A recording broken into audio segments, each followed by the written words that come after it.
Updates. We know with the Internet of Things, it's a kind of a thing, you know? Because stuff gets outdated, it gets hacked, you need updates, doesn't work anymore. How do you do it over the air? So our next speaker, Jan Jongboom, he works at ARM, the big chip manufacturer, where he's a developer and an IoT evangelist, talking about firmware updates over the air. Ladies and gentlemen, please welcome Jan Jongboom.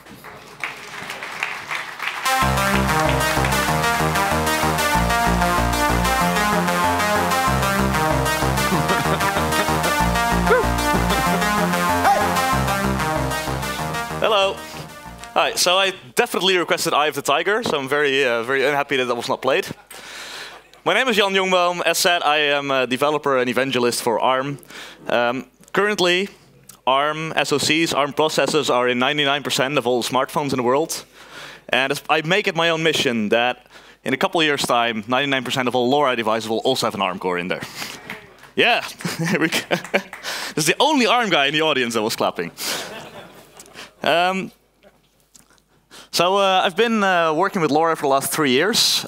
Before I was in ARM, I was at Telenor, a Norwegian telecom organization. Wrong one. And this was actually the first site that we deployed. This is overlooking the Oslo fjord in Fornebu. And in 3 years, we've done an amazing amount of work. It's so great to see 400 people here thinking about LoRa and working on actual solutions and actually shipping devices. That's insane.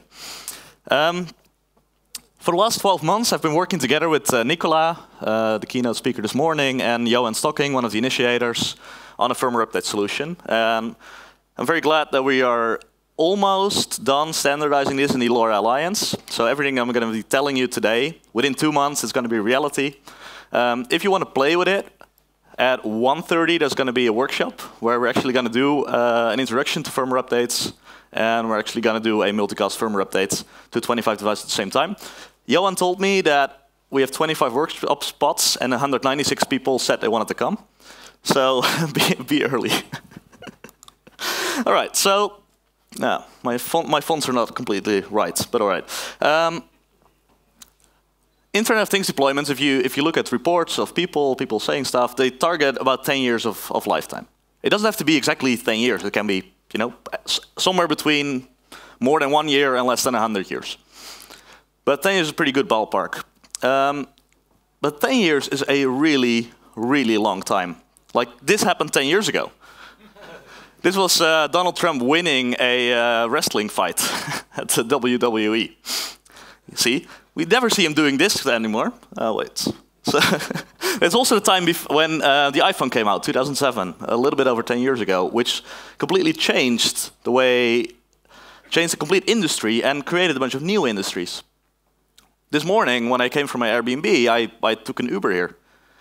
And the transportation sector even completely changed because of the introduction of the modern smartphone, because suddenly we have geolocation on people there, and we can create a distributed car network that does that. Do you have a timer somewhere, by the way? People in the thing? You're all signaling, OK. It was also a time before Heartbleed, one of the largest bugs, or largest security bugs that was found in the OpenSSL library. About 2 years ago, Heartbleed was discovered, and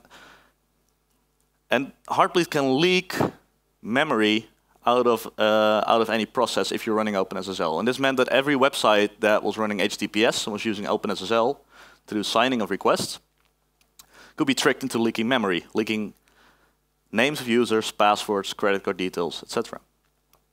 It's a pretty terrible bug.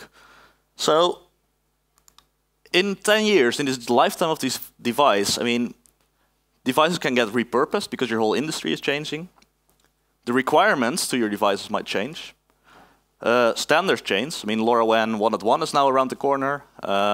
What if in 8 years, the European Union changes the way that we use the 868 megahertz band, and all of a sudden your devices are illegal because they operate outside of what is now acceptable? And vulnerabilities are being found in a stack. A LoRaWAN stack is relatively simple, but still vulnerabilities are going to be found. We even saw that this week in the TC when we found a critical bug in the LoRaWAN 1.1 spec that needed to be fixed. So if we want to mitigate that, we will need to have firmware updates. We need to have a way to get devices remotely updated over LoRaWAN. And this is absolutely critical for an IoT deployment. You cannot expect to deploy your devices for 10 years and not add a firmware update solution, because stuff will change and vulnerabilities will be found. Now, luckily enough, Johan, me, and Nicholas got together about a year ago. The first meeting that Johan and me had was 10 minutes away from here in a bar. And we started working on a way of doing firmware updates over LoRaWAN. A very naive approach would be, well, we have a receive window, and in a receive window, I can relay data back from the network to the device. So I could say, well, in my RX window, I'm going to put a firmware fragment and deliver it to the device. Now, this is a very naive approach. And it's a very inefficient approach, because I need to relay a packet and waste valuable downlink time for every device out there. So it doesn't scale. What would be better is if I could address all these devices at the same time. Open one receive window at the same time on every device, and then you start dumping this data through. A multicast way. So what we want to do is instruct all these devices to wake up at the same time. So it needs to be a time synchronization window. These devices need to have the same security session, so the same device address and the same session key, so they can actually decrypt the same message. And if that is the case, then we can select a gateway or a couple of gateways around that cover all these devices and start transmitting a single device seen from the network and relay that data back. Some problems that we have here is LoRaWAN is very, very low quality of service. And typically you want to do this unidirectional. You only want to send data from the gateway to all these devices, and you don't want the devices talking back, because radio, interference.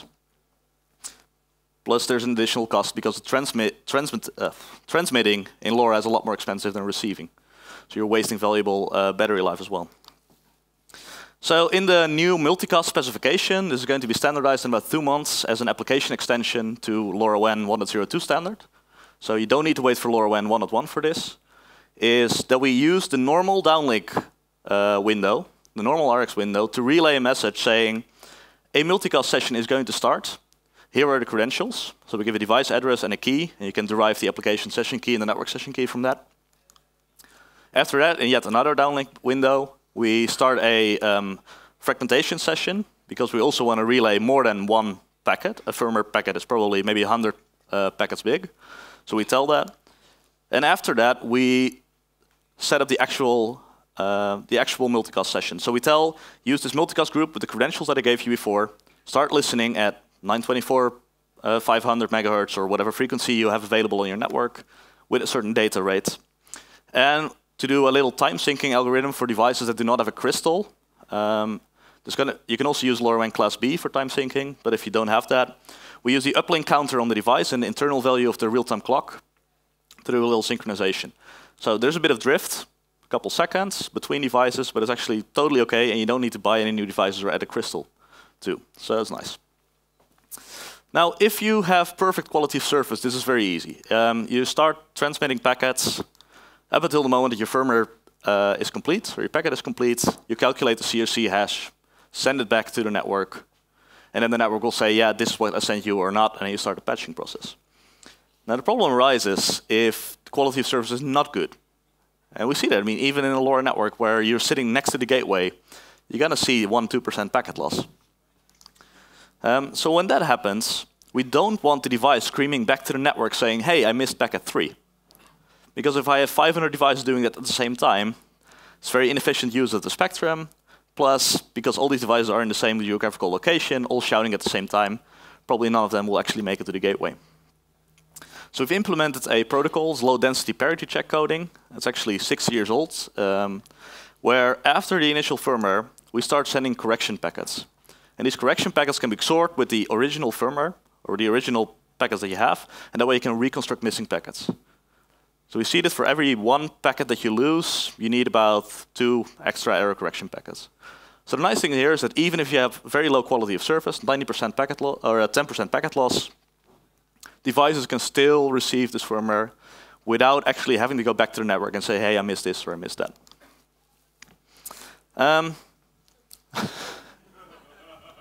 It's my favorite slide. So if you're looking at speed, in Europe, on SF9, 125 kilohertz, we get about a speed of 220 bytes per second, which sounds very low. And also sounds a bit like the reason why people think that firmware update was not possible. A typical patch size we see is about 30 kilobytes. That is after you've implemented Delta updates, so you don't want to send a full firmware package, but just a patch file. That gives us a transmission cost of only 2 minutes, 30 seconds. And it will cost the device about 10 milliamp current because it's only listening. So it's relatively efficient. It's not something you want to do every day, but if you have a big vulnerability, or there's a spec change, or there's a change in the channel plan for your region, definitely doable. And if we see the rise of picocells in areas where all the devices can switch to the SF7, 250 kilohertz, or even faster, SF6, SF5, we're going to be able to just transmit within a minute a firmware package. I think it's pretty amazing, and it's something we can actually do. Of course, there's a bunch of caveats, because we all know that LoRa is very downlink constrained. One of the important things is the gateway selection, because you are going to transmit 2.5 minutes for one firmware packet, and if you're in Europe, where you have a 10% duty cycle on 869.525, that means that every hour you can only send 6 minutes. So you're going to burn through half the duty cycle of your gateway with a single update. If everyone here in this room starts doing that right now, then we'll saturate the downlink capacity of all the Things Network gateways here very, very quickly. So a couple of things. One, use the highest data rate possible. It's better to do 2 updates to a set of devices on SF7 than to do 1 update that covers them all on SF10. If you have multiple gateways around, round robin between them, so the gateway is not just sending, so it also has some time to actually get some data back. A lot of the gateways are half duplex. Or another thing is actually drive over to the site, if you're at a factory or something, and just deploy a temporary gateway. It might sound a bit stupid, or it might sound expensive because, well, it's radio, but actually beats climbing onto 10-meter high poles and just plugging in a USB cable to update. Yeah, so round robining between the gateways, especially when picocells are getting deployed very quickly. I love what Comcast is doing in the US around that. You can actually jump between gateways, and that way save some downlink capacity, and that way you can succeed, for example, because RX2 window in Europe is the one channel you want to use for this. Actually make sure that your RX2 messages still get there. So yeah, temporary gateway, put a technician in a car, and drive him over with a gateway to actually do that. Relatively simple. Sorry, how are we on time? 10 minutes, okay. So spectrum usage in the US, it's pretty easy. The spectrum is quite wide, so you have a dedicated band that you can use. In Europe, 869.525 is basically the only band that we can use because 10% duty cycle. Duty cycle is measured per hour, so if you burn through 3 minutes of duty cycle on one update, you still have some time to relay other downlink messages. But it has a very big effect on your network. So I don't think we're going to see this on public networks anytime soon. Now this also comes with a bunch of new device requirements. One, LoRa's link layer security is not good enough for this. So LoRa uses 2 AES 128 keys to protect the session, but because we're in a multicast session, every device has those keys. And because it's a pre-shared key, any rogue device that is part of this multicast group can start injecting packets. That's pretty bad. So we need additional protection. Just the link layer security is not enough. So you want asymmetric crypto. Also to mitigate the problem that when, for example, the Things Network or your network server would get compromised, you don't want them to be able to send firmware updates to all devices that are managed by that network. So what we do is that we create a public-private key pair. The public key is held in the device, so it's the same for everyone.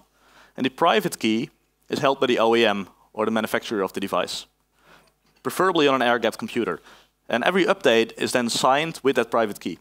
So after that, we can verify if the signature matches the file and if it matches the private key of the OEM, and only then we proceed with this update. This is very important. If someone hacks your firmware update capabilities, all your devices are screwed. Because if I have control of your firmware update capabilities, I can push new firmware that's completely rogue and that you cannot patch. So the update flow on a security level is that the OEM signs the updates, then gives it to the device owner. Think of it like when Apple, like 10 years ago, when we still had the first iPhone, when Apple would give you a packet in iTunes, you need to plug in your phone into the computer and then actually apply the updates. The device owner then schedules the updates. For this, we need a new thing, like an update server. The Things Network has built one, MIT licensed. Because the update server needs to do stuff like gateway selection, selecting the frequency, actually scheduling the update, knowing when the devices will be awake. And after that, the network, or the application server, delivers the update to the device, to all the devices at the same time. The device sends a firmware hash back, and if everything is all right, it does the verification, it applies the Delta update, reboots, and then flashes. Right, so all of a sudden, there's a whole bunch more components required. So previously, very simple, a LoRaWAN Class A only stack that does ABP is very simple. You just drive the radio and send some data over. If we're integrating firmware updates into your device, if you're integrating LoRaWAN 1.1 or one of the more advanced specifications into your device, there's a lot more that you need to think of. We need a bootloader that can recover whenever an update fails. It can flash. We need asymmetric crypto. We need a storage driver because we need to store this update somewhere. A resilient file system that doesn't corrupt all your files whenever you restart it all of a sudden. Radio drives an update client, a flash IAP, like an in-application programming API to actually flash whatever is on your device, and an advanced LoRaWAN stack that does A and C and maybe even B for time syncing. So that's where I think that ARM Mbed comes in. ARM Mbed is ARM's platform operating system. It's Apache 2 licensed. It runs on 140 different development boards right now. It's compatible with both the SX1272 and the SX1276, and it has all these components already in there. Battle tested, millions of units shipped. We're adding a certified LoRaWAN stack in our next release. So everything that you need from like a proper module or from a proper device, from radio drivers to storage drivers to a secure bootloader and an asymmetric crypto, all in one package from one vendor, licensed under a very permissive Apache 2 license.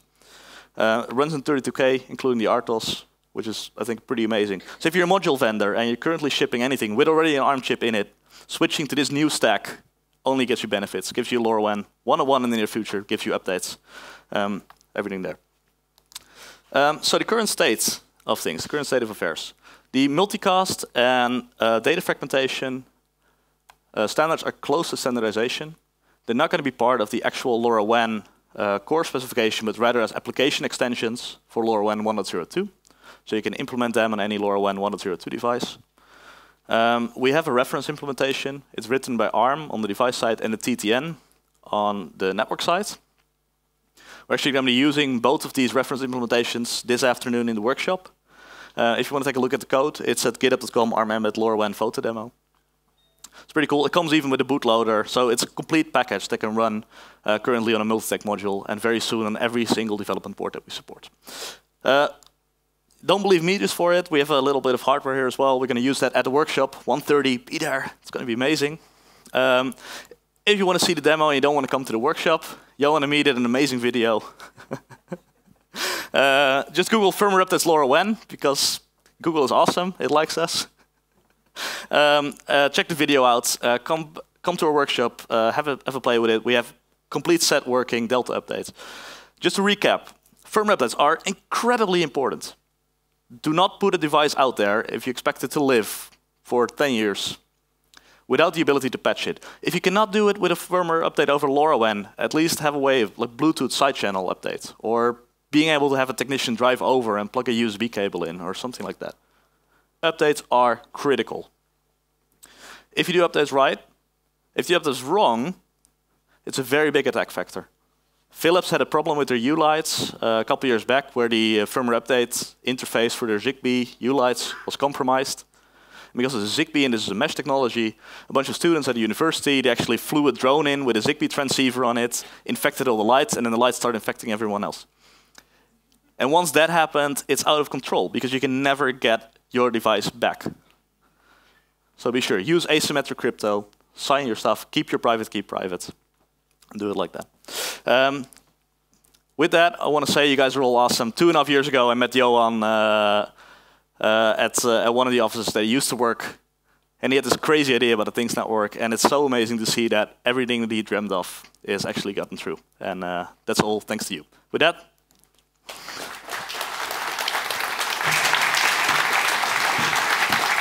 well, thank you very much, Jan Jongboom, for your update on updates and keeping us secure and up to date. Any questions for Jan from the audience? Things you would like to share with us? So the workshop this afternoon, it will be a live demo, right? Yeah. So we're gonna show you all the pieces that are required. We'll show you how to build it. We'll show you how to sign updates, and then we'll do a multicast Delta update for 25 devices at the same time. And can also people actually test it? Whether things can go wrong, do a man-in-the-middle attack, funky stuff like that, hack it? I would prefer if people don't do a man-in-the-middle attack this afternoon, but yeah, that's definitely possible. We'll actually show you how to set up a multicast session with everyone in the room, so you can just send messages back and forth. Yes. Pretty fun. Yeah, pretty fun. Cool, cool. Last call for questions over there. Was yours first, right? It was you? Yeah. Yes, my name is Marcel. I'm from Miro Micro in Zurich, Switzerland.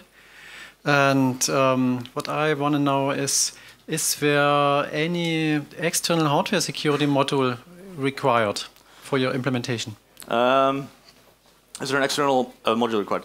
Preferably, yes, because I would like to have a crypto engine doing the work. And then the second thing is that still, if let's say you have a leak in your application which allows someone to do a buffer overflow attack or something, because a microcontroller has a shared memory space, it could possibly that it starts patching part of your firmware update procedure to bypass these verifications.